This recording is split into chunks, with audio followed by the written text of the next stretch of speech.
Hello, this is Janet Michael. In addition to hosting The Valley Today each weekday at noon on the River 95.3, I also produce podcasts. And I'm excited to kick off Season 2 of our podcast series in partnership with Rappahannock Electric Cooperative. It's called We Are REC. Every week we'll release a new episode talking to different people from REC about a host of different topics. We'll get tips for saving money on your electric bill.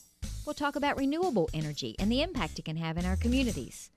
We'll get some behind-the-scenes info about what happens when the power goes out in a storm. Don't miss out on information about community grants, scholarships, REC-hosted events, and more. Get every single episode on our website at theriver953.com under the podcast tab, or you can subscribe for free in Apple Podcasts, Google Podcasts, or on Spotify. Just do a quick search for We Are REC.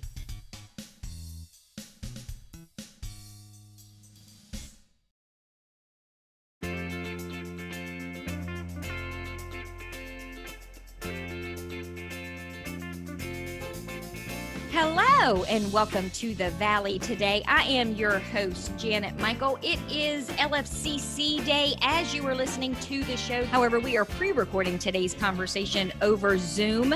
I am on a Zoom screen with Daryl Andrews. He is an associate professor of information technology at Lord Fairfax Community College. And Daryl, we were chatting a little bit before we started recording for the radio show because we're going to be talking about the cloud computing program today. But I was asking you a little bit about your background. So tell me a little bit about you and how you made this transition into cloud computing. Okay, I will try and keep this as brief as I possibly can. But I went through my first 3 years of college not having any idea of what it was that I really wanted to do with my life. I decided to drop out for a while to figure out what I was going to do, which way I was going to go, what have you. Long story short, it was 17 years before I actually made it back to college. What happened, I happened to be working as a math assistant at a brand new junior high school. That's what we used to call them back then. I remember. Back in Florida. Yeah, back in Florida. And for the math classrooms, they purchased Tandy 1000 computers. I don't know if you happen to remember Tandy or not. If I use the name Radio Shack, it might ring a bell. They purchased Tandy 1000 computers for all of the math classrooms, and they filled all of the shelves in the math office with Apple math software applications. Back in those days, there was absolutely positively no getting along, no cross-pollination, no cohabitation whatsoever between the PC world and the Apple world. The only thing that could be done was for the school system to purchase emulation boards and then have them sent to the school, but they either could not or would not supply any tech support, if you will. It would be up to us at the school to see what we could do with the emulation boards and the computers and the Apple software. I was the only one in the department that actually had some time on my hands. So when the boards came in, I undertook the task of taking the computers apart, plugging the boards in, putting them back together, and trying to get them to run. That's when I discovered that I had an affinity for it. I liked digging in, and I liked tearing it apart and trying to figure out what made it tick. So at that point, I still didn't know what I wanted to be when I grew up, but I had finally found something that I thought I could sink my teeth into. So I decided that I was going to go back to school and go into computers. At that time, it would have been computer science, computer engineering. I had a small problem because in my earlier days, I was a bit lazy, and I only took the math that was absolutely necessary for me to just move along. When I decided that I was going to go back, if I wanted to get into the College of Engineering back at USF, I was in Tampa at the time, I would have had to have gone through Calc 1, Calc 2, Calc 3, linear algebra, and discrete. It would take me at least a year and a half just to get my math prerequisites out of the way. Remember, I had already dropped out, 17 years had passed. I didn't want to take another year and a half just to get going. Fortunately, the College of Education had a degree program called Technical Industrial Ed. It had computer courses in it. I'd already had all the math that I needed for them, so I made it back finally, finished my bachelor's degree, and decided that because I had let so much time go by, I was going to go on and at least do a master's. So I did that in instructional technology, basically computers in education. From that, I decided to go a little deeper. I started studying networking first with Microsoft, then Cisco, taught at the Cisco Academy for a few years. 20 some years ago, I used to have a CCNA and a CCAI. There were a couple of industry certs. Unfortunately, the bubble burst back in 2000, 2001, and I let those lag. But I basically stayed in, in the arena, if you will. '07, I decided to leave Florida. We moved up to Virginia. I was teaching at O'Connell High School, basically computer technology, programming, Java, game, things like that. And I got interested in security. And I discovered that because I was teaching at a Catholic high school, Marymount University, which is a Catholic university, would give me a 50% tuition break on taking classes. And I decided, okay, well, I'm going to go to Marymount and I'm going to get a certificate there. At that time, it was called Information Assurance and Security. These days, it's better known as cybersecurity. But I went to Marymount, went through, I think, the 5 or 6 classes that it took to satisfy the certificate. But they kept offering really interesting classes, and I kept taking them. So I basically stumbled around, and I got my second master's in what now is called cyber. I've been teaching at Lord Fairfax. I started there as an adjunct in 2008. I moved from O'Connell to Lord Fairfax 4 years ago. And then the move and the announcement with Amazon came up. Nova, George Mason started pilot programs. I wanted to learn a little more about cloud computing. So I started the very first course in the sequence at Nova in spring of 2019. And at this point, I've actually gone through all of the sequence for the cloud certificate, which is going to be made available, or it's going to be offered all across the Commonwealth, all across the state of Virginia. There are about 8 or 9 community colleges that will be either starting the certificate program and or degree program, depending on in the institution itself. But we're going to have our debut fall coming up. Well, and I want to talk about that certificate program in a second, but it struck me as you were kind of walking me through your journey, 2 things. You kind of are the epitome of Lord Fairfax Community College from both the student perspective, because you stopped after your 3rd year and took a 17-year break and came back to education. That's a lot of community college students do that. And it also speaks to something Brandy and I have talked about so many times over the years on this show, is your background and your education and your work history really is on par with someone who may be a professor at Harvard or MIT. I mean, you guys aren't, I think sometimes the misconception among community college professors is they're just people who do this as a hobby. And you epitomize the fact that that is not at all the case, that these professors at Lord Fairfax are very well versed in the courses that they're teaching. Yeah, not only well versed, but their primary motivation is teaching, being in the classroom, being able to share their knowledge, their experiences, their backgrounds, to be able to do what they can to help the generation that's coming up behind us, whether they are just getting out of high school or whether they are someone like me who has been away from a classroom for 10 or 20 years or longer, may have had a change in their job situation.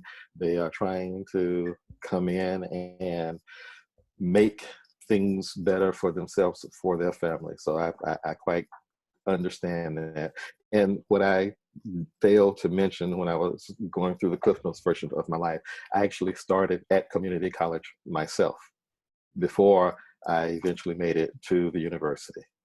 And So I think I think it's great because that really does, in a nutshell, from both perspectives, tell the story of the benefit of community colleges on both ends of it. So let's talk for a second about, we're going to take a break in a couple of minutes, but before we get to the break, explain to me about cloud computing and this certificate program, because I think sometimes those of us on the outside looking in just assume anything with computers is cloud computing, but it's a little bit more specific than that. yes and no. Yes and no. But I think the short answer to the question is that cloud computing has become the driving force in the realm of computer systems or the internet or the World Wide Web or technologies all across the globe. What we're going to be doing in the community college systems at Lower Fairfax specifically is offering a small set of courses, 3 or 4 courses in total, that a student could conceivably complete in a year's time. And the idea is to allow those students to get enough of a broad-based understanding and overview of cloud systems, cloud computing, cloud technology, such that they would be in a position to, if they so chose, pursue industry certifications specifically for various aspects of cloud computing technology, and have the opportunity to advance in careers with companies such as Amazon or Microsoft or Google or what have you. Okay. The CSC is designed not specifically to be a degree per se, but it is designed to allow them to get some hands-on skill and training that will better prepare them for the competitive world that we all find ourselves in right now. Especially so because virtually everything that we are doing with our systems, with our technology, is either already cloud-based or eventually is probably going to be primarily cloud-based. Well, and it's funny, I joke about that. Before COVID, Oh, yes. 95% of my shows were recorded in the radio station at the studio. Sometimes they Mm. would be pre-recorded, but they still were at the station. In the last probably year before COVID hit, I had bought my own set of traveling mics that I would go to some locations and do some recording, but that was Okay. pretty much the extent of it. And now since March, I probably haven't done 3 or 4 live shows in a month at the station. I've only done one off-site recording, and the bulk of them now are here on Zoom that I didn't even realize was a possibility. And that in and of itself opens up possibilities, because now I can talk to anybody anywhere and I'm not limited to location, all because of somebody's idea with Zoom. Yeah, Zoom among other resources that are available. Some people are already familiar with things like WebEx, Mm-hmm. or Microsoft Teams. right, exactly, Microsoft Teams, and all of these availabilities and opportunities that we have up within our grasp now are all either tied or in many ways dependent upon the cloud computing infrastructure, which then in turn is going to be dependent upon bringing people into the arena who are going to be able, knowledgeable, and skilled to support all of the things that we are going to have to be able to adjust to in this new normal that we have. I think COVID-19 probably accelerated the process quite a bit, but what we are doing now, what you and I are doing now, this was going to be an inevitability, an eventuality in any case. We just had to ramp things up quite a bit when, you know, this pandemic came upon us. Yeah, when our options suddenly became very Yeah, limited. yeah. We had to adjust. We had to be flexible. We had to adapt, and we had to do all that we could to maintain, and if not maintain, increase the levels of what we were able to offer and provide to the community in every aspect. Well, I tell you what, let's take a quick break. When we come back, can we get into the weeds a little bit about the certificate program itself? What types of people should enroll, what their potential jobs and that sort of thing can be? Can we talk about all of that in the second segment?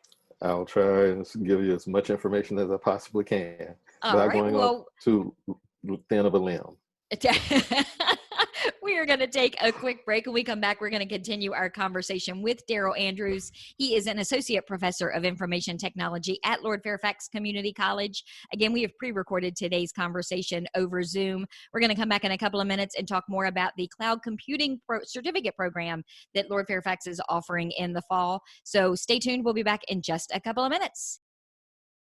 Do you know anyone who is struggling with financial hardships because of coronavirus? Our new webinar called Coping with the Money Crunch can help. We'll talk about immediate options to consider, revising or creating a spending plan, and lots of community resources. Then we'll cover how to narrow your priorities, contact creditors, and avoid scams and risky loans. The webinar is free, and you can either join by phone or through Zoom on a smartphone, tablet, or computer. You can find out more by visiting the Northern Shenandoah Valley Financial Education Program on Facebook or calling Karen Poff at 540-635-4549. Let me show you how to make your own plan or help someone you care about get through the crisis. Call 635-4549 or visit at NSV Financial Education on Facebook today.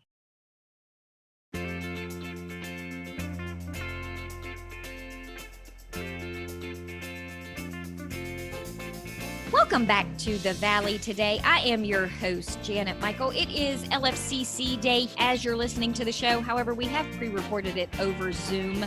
We are having a conversation with Daryl Andrews. He is an associate professor of information technology at Lord Fairfax Community College. We talked a little bit, Daryl, in the first segment about the new cloud computing certificate program. And I know from the notes that I had done in my research that this is one of the first true cloud computing courses at Lord Fairfax Community College. So does that mean it's wide open to anybody who has any interest in computers, or maybe somebody who's done networking on computers in the past?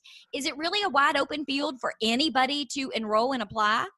Yes, it basically is, as you say, a wide open arena.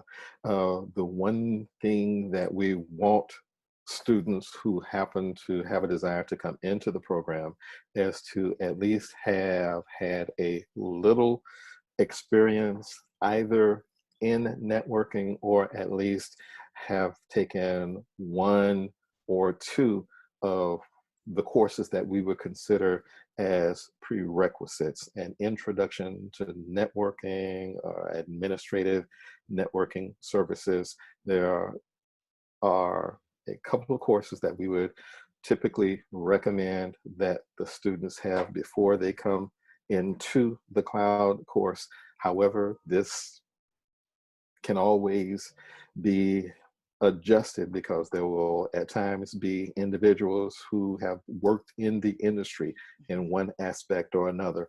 They might have been in programming, they might have been in networking, they might have been a line worker for one of the cable companies or a telephone company. So you don't have to necessarily have a specific background to take advantage of this learning opportunity, but to at least have a little bit of knowledge about computing systems, technology, networking, and we fortunately have the courses that are already in place at the community college that will allow someone to transition into this particular arena.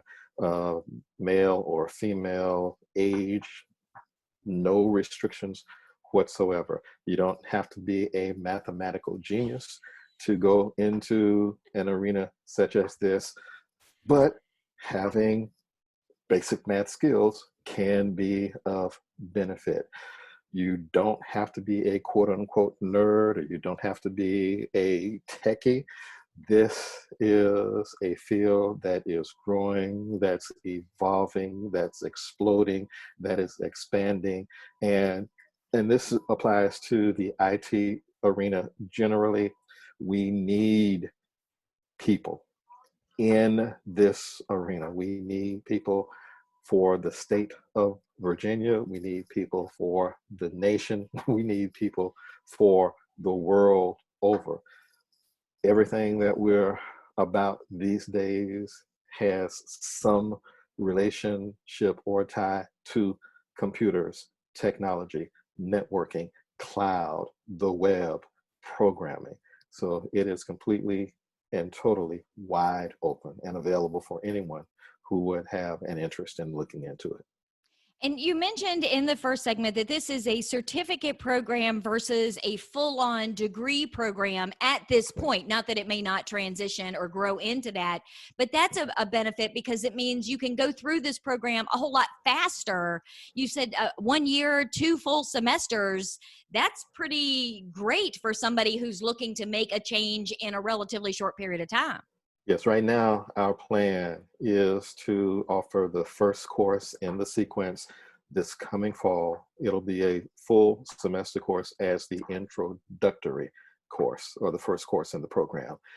My expectation now, and this will kind of depend on how things shape out over the next 8-9 months, but my expectation is that in the spring we will hopefully be able to offer the next 2 courses as a first half of the semester, second half of the semester combination, and then still have the summer semester if need be to have a third or potentially 4th course, depending on how far the student wants to pursue it and what their plans are.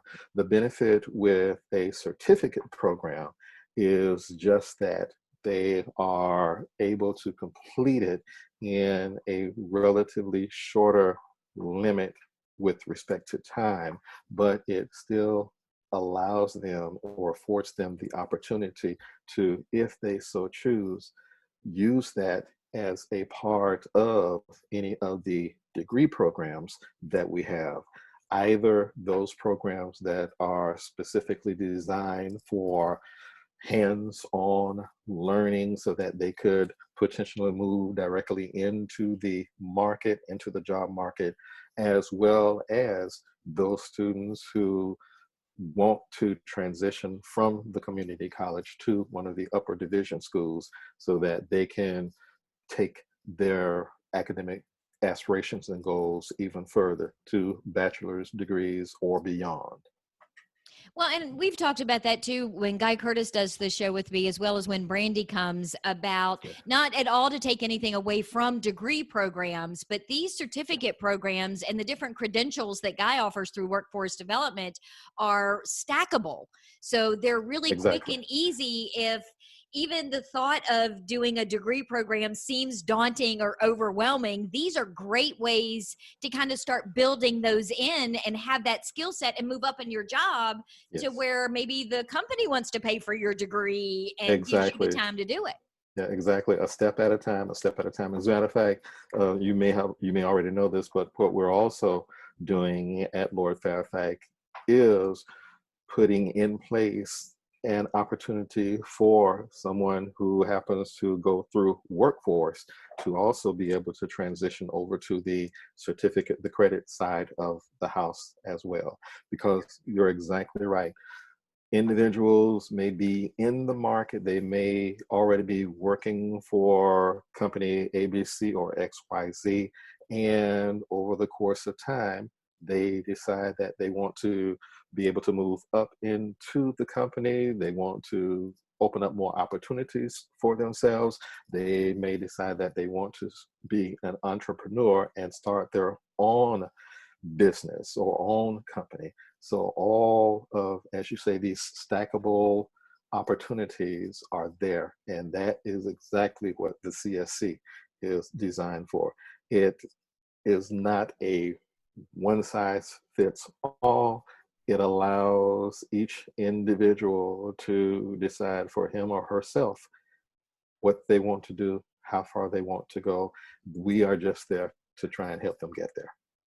And I think the other perk to a certificate program, to potentially over a degree, is the cost, because tuition is obviously a little less expensive when you're only Especially at the doing community 2 college. semesters at a Yes. community college versus Yes. 2 years or 4 years somewhere else. Yes, yeah, that is one of the long time benefits of the community college systems around the nation.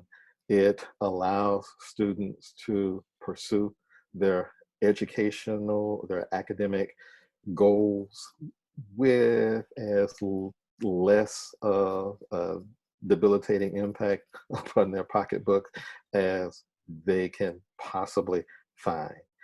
And then that does allow them to, if they do decide to move on further and further and further, it gives them that flexibility.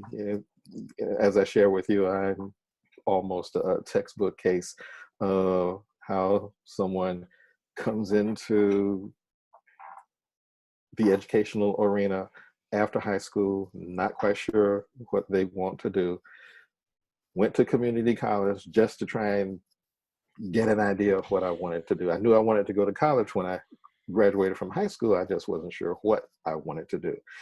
And I am thankful of what I've been able to achieve and where I have wound up. I didn't necessarily plan it. If you will, I'd say I still don't know what I want to be when I grow up, but I have found something that I really, really, really, really enjoy. And that is one of the great benefits. Another item to mention with respect to the students who pursue the CSC in cloud computing, they are going to find a very, very, very fertile job market. Any moment of any day, you can look up the numbers and find out that we are in need of thousands upon thousands of men and women, young and old, to fill the positions, the jobs that we are in such desperate need these days with respect to IT or cloud computing or what have you.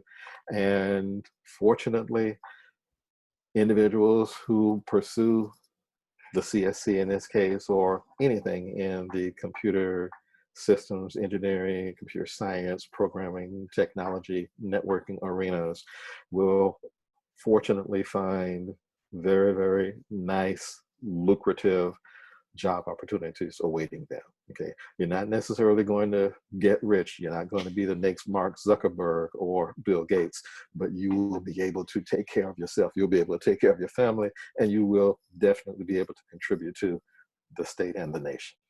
Well, and that's not always the case either, because 6 months ago, the founders of Zoom that created this idea in their head probably had no idea how much money they were going to be sitting on these days. Yes, that it's again, sometimes things just happen to come together. I mentioned Mark Zuckerberg. He started what we now know as Facebook as simply sort of like a social dating kind of site so that, students at Harvard could learn a little bit about, a prospect over here, a prospect over there. And Zoom has exploded in spite of their shaky start that they've had in the road, especially with respect to security issues and things of that nature. This is just an example of how things can explode and take off. And what we can best do is just grab hold and hang on for the ride and let it take us as far and as high as it possibly can. So if somebody is listening today and they want to get more information about the program, they want to learn about where they stand on prerequisites, they want to find out about tuition and all that sort of thing, where is the best place for them to start? Go to Lord Fairfax Community College's website, www.lfcc.edu. You'll be able to find information about the CSC. You will be able to find information about all of our programs.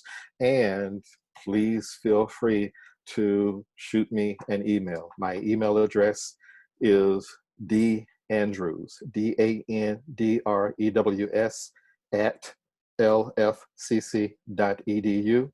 If you're having trouble finding the information that you are interested in getting from our websites, shoot me an email and I'll be happy to start a correspondence with you.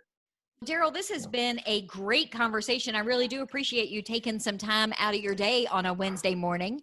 Thank you for giving me this opportunity just to talk about the program, to let people know what's going on here in the Northern Shenandoah Valley. And hopefully we are going to be able to provide a service that is in desperate need. Yep, the class is going to fill up and fill up fast, I predict. Okay. Well, I don't want big classes. not really, really big classes, especially because we are dealing with COVID-19 right now. Who knows what the fall's going to look like. I want a nice little group of students just to get started, and we will see where it goes from this point on. You'll take it from there. Yes, exactly. Yeah, but yeah, I don't want to be swamped. Not just yet. Not yet. Yeah. Well, we are going to wrap up today's conversation with Daryl Andrews. He is an associate professor of information technology at Lord Fairfax Community College. We have been talking about their cloud computing certificate program. I will put links to everything that Daryl mentioned in the show today on the show notes page, so you can head over to theriver953.com, click the podcast tab, and you'll find that show already posted on our website as we are wrapping up our pre-recording of the show today. I will be back and have a brand new episode of The Valley Today ready to go for you tomorrow, just a few minutes after noon, so meet me back here then.